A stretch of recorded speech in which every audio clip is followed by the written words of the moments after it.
Welcome to today's episode of the Working Wisdom podcast series, brought to you by the C.T. Bauer College of Business at the University of Houston. We're having a conversation about work-life balance, how to navigate and overcome challenges within your career, and how to make business more accommodating to a diverse workforce.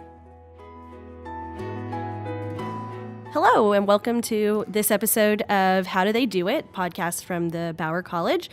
I am Amanda Sebesta, the communications manager here at the Bauer College, and today I'm having a conversation with Melissa Emekli, who is a Bauer MBA alumna who's recently started her own marketing company called Markka. And today we're going to talk with her about her new venture, kind of about herself, and how she does it all. So Melissa, thanks for joining us today. Hello, thank you for having me. So I kind of just want to start off with you sharing with everyone just your story, kind of how you got to Bauer, your time at Bauer, and what you did after graduating in 2011. Awesome. Well, so before Bauer, I got my undergraduate degree at the University of Texas in Austin in business marketing. And then I decided to go directly into my MBA, which is one of those things that was not advised, but I said, whatever, I can do this. And I dove in. Don't regret it. It was an amazing time. While I was here, I got really involved in all the school organizations, and I joined the Bauer MBA Society. I served as an officer there for both of the years I was in. 1 year as their vice president of marketing. Go figure, I'm in marketing now. And then, and then the next year as their president. I also was part of other organizations as well, and just stayed very involved and active. You know, I would go to networking events. I worked while I was in school, first year in a part-time job, and then I went into my internship at Dow Chemical. So I stayed really, really busy. I don't know how I did it. I didn't sleep very much. I know that part. And then after graduation, then I got a job with a company called O'Rourke Petroleum. I was their marketing manager, and after some time there, I changed roles into another company called Ringer's Gloves as their manager as well, marketing manager as well. And then one thing led to another, and I started Markka. Actually, it was during the oil industry was, didn't have its best times, and lots of layoffs were happening in Houston, as we all know, so I was part of that. And so starting Markka was not something that I had dreamed of before, to be totally honest with you. It just kind of happened. I started doing some freelance work, and I liked it, and it was nice to be my own boss. And after some time, I said, you know what, this is a great time in my life to be able to take this big launch and take a risk, and I did, and I'm so happy I did. Awesome. Well, and you staying busy during school, and you're still seems like that's kind of carried over to doing your own endeavor. Where did your interest of kind of your love of marketing and now kind of entrepreneurship, where would you say that passion and drive came from? So with marketing, I can kind of divide those into two pieces, I guess. With marketing, during my undergraduate studies, I did an internship with Key Energy Services as a marketing intern. And this was between my sophomore and junior year. So at that point, I'm in business school, but I don't know what I want to study, to be honest. We're still taking the basics.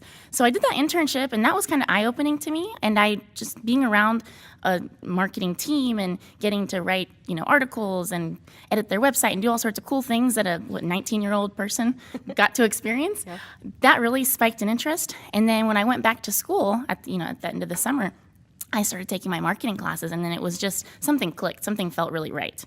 And next thing I know, I'm like nose deep into my marketing textbooks. I can't stop reading them. I'm excited to go to class. I'm just this big nerd that's like loving marketing.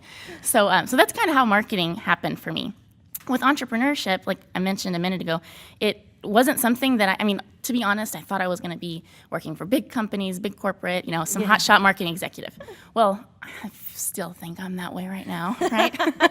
Obviously, the CEO of Markka.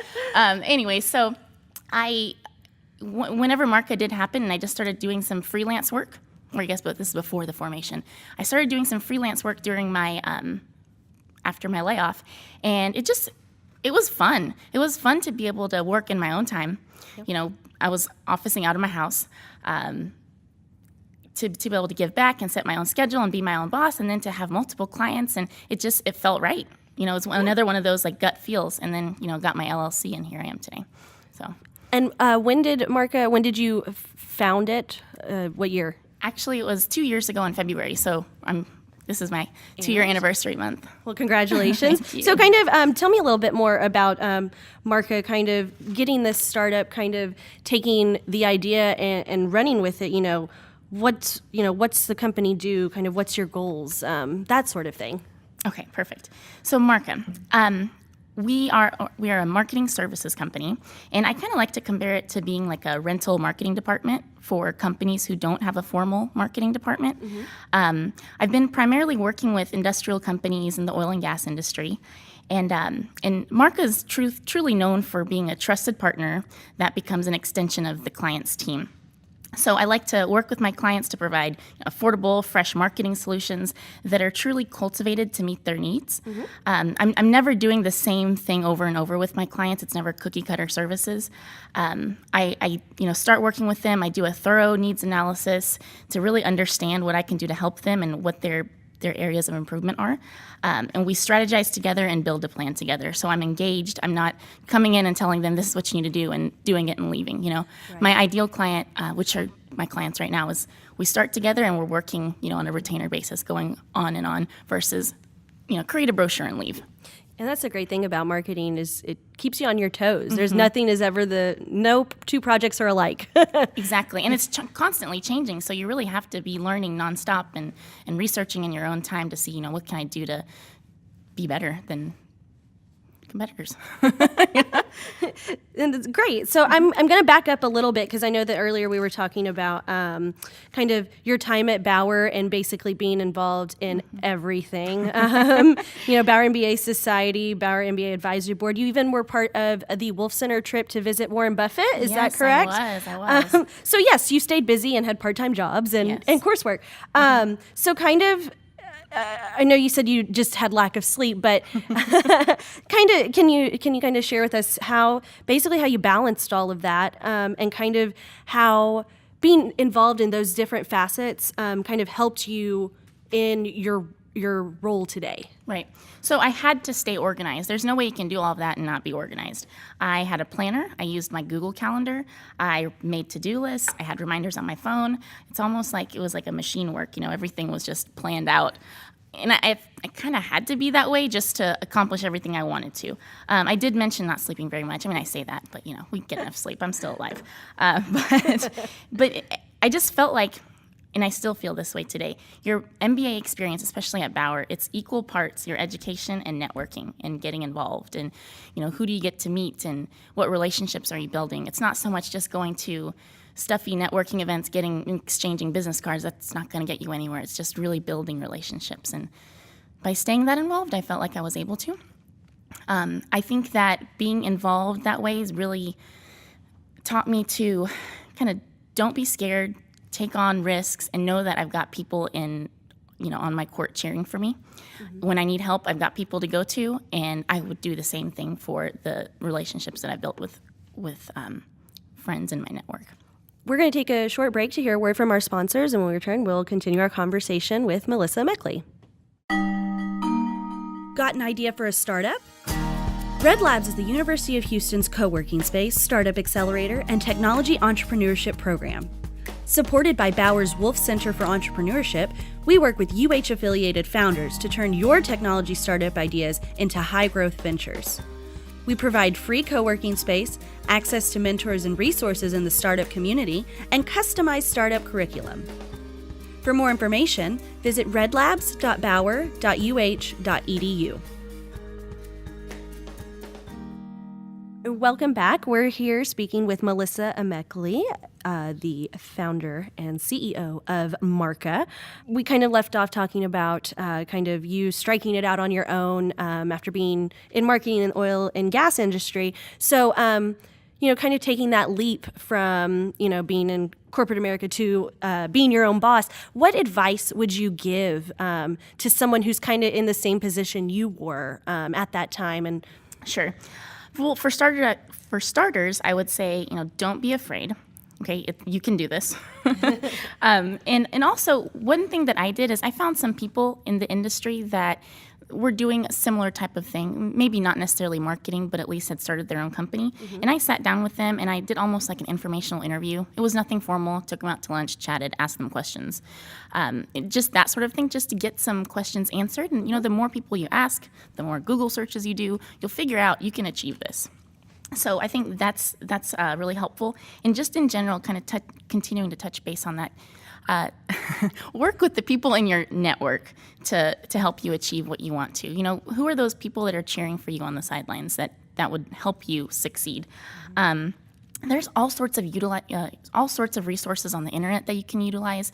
I mean, if you don't get stuck because, oh God, I don't know how to do my own expense report or whatever. Don't think about those little things that you're not an expert at, because we can't be good at every single thing, right? We have our own areas that we're great at. So the parts of the business that you're not excellent at, that you don't feel comfortable with, outsource, ask for help. There's a website called Upwork.com, for example. And that's a website filled with freelancers. So say you need a logo designed or you need help with making a brochure, whatever it might be. There are freelancers out there that can do it. In fact, they're all over the world and they're not that expensive. So just think about those type of things where you're going to step out of, your comfort zone from doing the traditional and just use whatever's out there. Even like getting your LLC. I used LegalZoom.com. I didn't go get a fancy lawyer to do it. I did it on my own. It was so simple.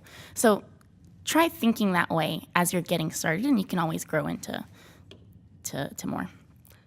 Most definitely. So what would you say, kind of looking forward 5 years, 10 years into the future, kind of what's your goals for Markka? So for now, I am a one-person company, and I like that. And I don't ever feel alone, because even though I'm a one-person company, I am working so close with my clients. I have a network of partners that I'm working with who can help me with certain aspects of my work if and when needed.